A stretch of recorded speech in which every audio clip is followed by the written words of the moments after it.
Corona பேரிடர் காலத்தில் பணியாற்றிய செவிலியர்களை பணி நிரந்தரம் செய்யக்கோரி விடிய அரசை கண்டித்து தமிழ்நாடு எம்ஆர்பி செவிலியர்கள் போராட்ட மேம்பாட்டு சங்கத்தினர் பெருந்திரள் முறையீடு போராட்டத்தில் ஈடுபட உள்ளதாக அறிவித்துள்ளனர்.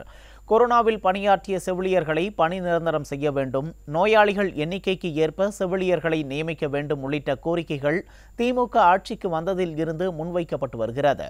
விடியா திமுக ஆட்சிக்கு வந்து 3 ஆண்டுகள் ஆகியும் இதுவரை செவிலியர்களின் எந்த கோரிக்கைகள் பரிசீலிக்கப்படவில்லை என குற்றச்சாட்டு எழுந்துள்ளது. இதனிடையே பேரவையில் தாக்கல் செய்யப்பட்ட நிதிநிலை அறிக்கையிலும் செவிலியர்களுக்கான அறிவிப்புகள் வராததால் ஆத்திரமடைந்த தமிழ்நாடு எம்ஆர்பி செவிலியர்கள் மேம்பாட்டு சங்கத்தினர் சென்னை தேனாம்பேட்டையில் உள்ள டிஎம்எஸ் வளாகத்தில் பெருந்திரள் முறையீடு போராட்டத்தில் ஈடுபட உள்ளதாக அறிவித்துள்ளனர்.